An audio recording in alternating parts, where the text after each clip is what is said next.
Darlington, the real... Hey guys, Ryan here, and today we're going to be talking about the Darlington, the Real Heroes 400 at Darlington Raceway. The first race back, one of the first major sporting events back on live TV, and oh my, that was NASCAR therapy for all of us NASCAR fans that have been deprived and felt deprived for the last umpty-ump months waiting for NASCAR to return. So I'm not even really sure where to start with this video. I guess we'll start with where the race started. I'm going to just go through the race kind of bit by bit. Stenhouse Jr. spins out on the first lap. I don't think I've seen something more typical Ricky Stenhouse Jr. And I hate to see it because I like Stenhouse. I'll be honest. I like his personality off the track. And I like that he's aggressive and he tries to make stuff happen. Problem is that when you try and make stuff happen on lap one, more often than not, it usually ends up with you on the wrecker. And that's what happened with Stenhouse Jr. on lap one. Then the race settled in, and then went for a long time green flag racing. And then towards the end of the stage, Jimmy Johnson actually on the final lap of the stage crashes on his own. I can't really say I've remember too many times where I've seen the leader crash on his own. I've seen a lot of people saying 17 checked up.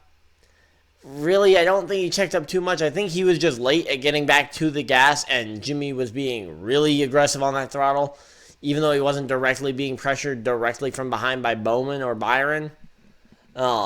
Actually, I think at the time it was Byron, but he didn't have the direct pressure on the back bumper, so there wasn't really the need for that aggressive move. And again, kind of like Stenhouse, over-aggressive, and you end up in the wall. Then you go into stage one, and Byron puts it in the wall while what was leading, he ends up recovering to only being like 14 laps down, I think it was, towards the end of the race, but still effectively ends his day when he spins with a tire issue. And Bowman actually towards the end of that stage when he lost the lead to Johnson looked like he had worn his tires out. I don't know if it was a tire issue that he was having that was causing him to have to be more careful or not, but he ended up recovering to a second place finish, so that was a bright spot for Hendrick. Their cars were fast and fragile today. The rookies actually really impressed me. Massive. I mean, I've talked enough in private about Tyler Reddick. He is a legitimate championship threat if he can get to that playoff. I think he is legitimately a threat for that championship potentially, and certainly Rookie of the Year. I think he is probably the front runner now. But John Hunter Nemechek goes and finishes right there as well. And who would have thought that, considering the story was the big three. Was the big three coming to the Cup Series all together, battling for Rookie of the Year, and all of a sudden John Hunter Nemechek's up here racing Tyler Reddick for the lead rookie position and inside the top 10. Also, as I said on my morning pre-race today, the fact that we had a guy like Matt Kenseth come out of retirement. I thought top 10 would be a little bit of a struggle for him. He did get top 10. He finished 10th. I said top 15, probably potentially a top 10. So I guess I was pretty accurate with where I thought he was going to finish. And that only makes it more and more scary when he gets another shot at Darlington this coming week. Same with Jimmy, Ricky, and Byron, who all really didn't get that much of a chance to show what they had. And in particular, Jimmy and Byron, who both had rocket ships today, and all of a sudden just had it all crashing down. I'm actually doing this before post-race tech, so we may end up having some kind of announcement tomorrow about the downfall of someone like Kevin Harvick, who ended up winning this race. But yeah, there was just a ton of issues. Then I think it was Denny Hamlin scraped the Blue Emu sign off there. And we need to get rid of the vinyl siding because that was hilarious throughout the race, but for all the wrong reasons, I feel like, because it was hilarious because it got stuck on Denny Hamlin's grill. He got in behind someone, blew it off, and it ended up on dancing across the top of Reddick's car, just kind of stuck on the nose and just kind of flapping around there, and ended up being a debris caution, which I'm not a big fan of. I was kind of jokingly said, oh yeah, let's get a debris caution, get that thing out of here, and NASCAR did it. I'm not surprised NASCAR did it, but is what it is. So probably didn't need a caution for that.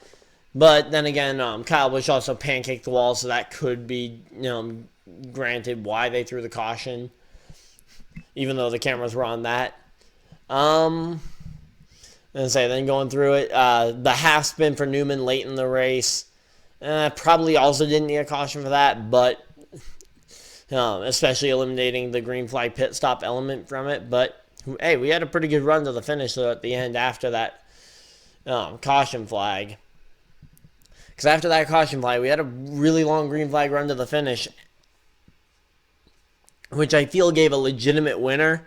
And to be honest, Kevin Harvick, he earned it. Win number 50 for Kevin Harvick on his career. Great job. I'm pulling up my top 10 or the results real quick just so I can go over them. So we had Kevin Harvick the winner. Great job for Kevin Harvick. Made it work when it counted.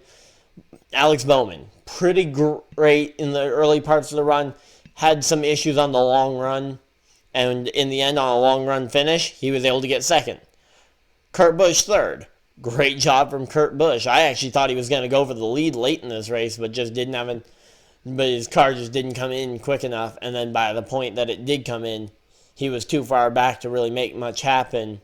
Well, while being in third, he was like 4 seconds back and wasn't going to be close enough to really go for the win. Elliott fourth, and Denny Hamlin rounding out your top five. Just kind of feels like your typical top five at this point with how the Hendrick cars have been this year. Then you've got Truex, Reddick, Jones, Nemechek. So again, I've already talked enough about Reddick, Nemechek, both really good days, especially for that 38 car. And who would have thought that at the beginning of the season? That Nemechek would be having a top 10 run.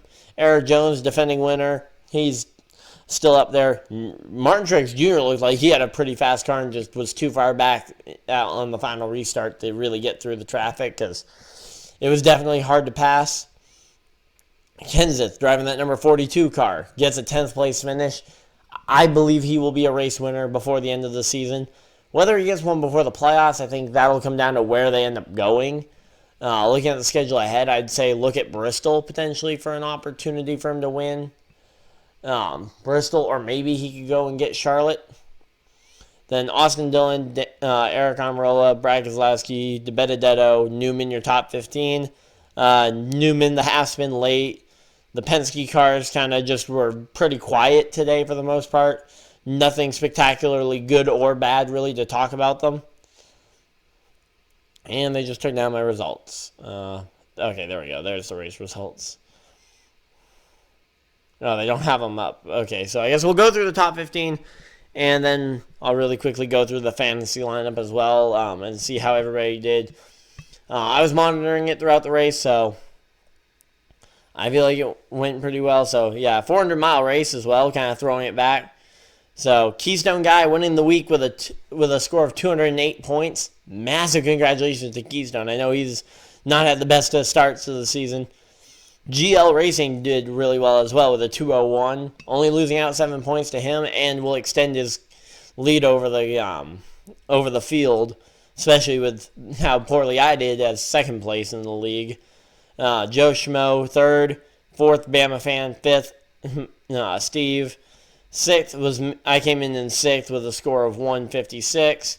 Then we had Warrior, BJ's, Amy, Snapped, and Thrasher rounding out your top 11, the rest of the field. So, again, the link's around. I'll try and remember to put it in the description. If I didn't, you can go on and look it up. It's Running with the Pack Fantasy League on the NASCAR Fantasy Live if you guys want to take part next week and potentially get that shout out as well. But yeah, so far though, it was actually a really good race. Overall, I would say the racing quality, and I feel like there were a lot of new NASCAR fans made, because that that was pretty much quintessential NASCAR without a bump and run or a slide job on the final lap.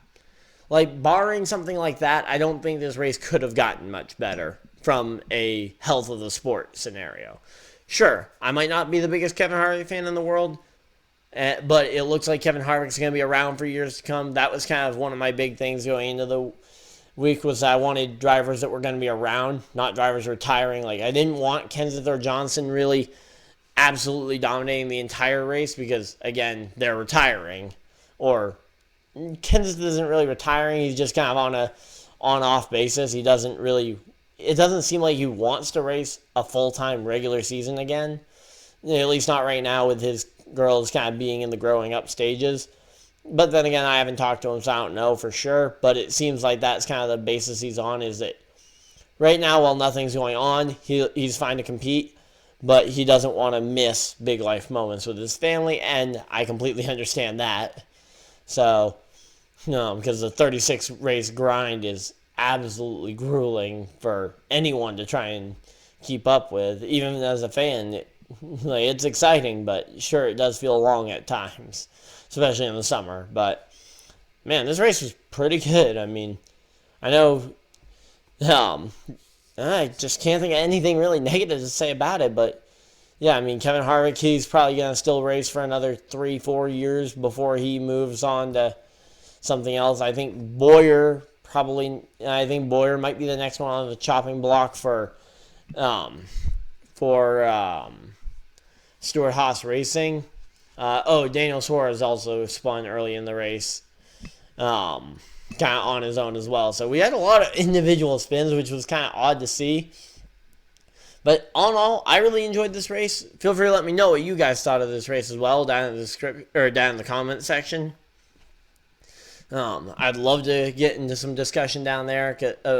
But all in all, I feel like this race was exactly what every NASCAR fan and sports fan in general needed right now with just everything that's been going on. So thank you guys all for watching this video. Of course, if you guys did enjoy, feel free to hit the like button, comment down below with your thoughts, subscribe, all that stuff that everybody says.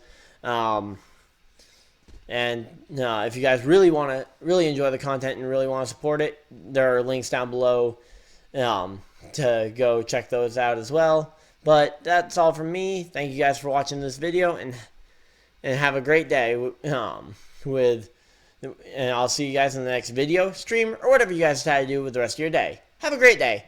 Bye!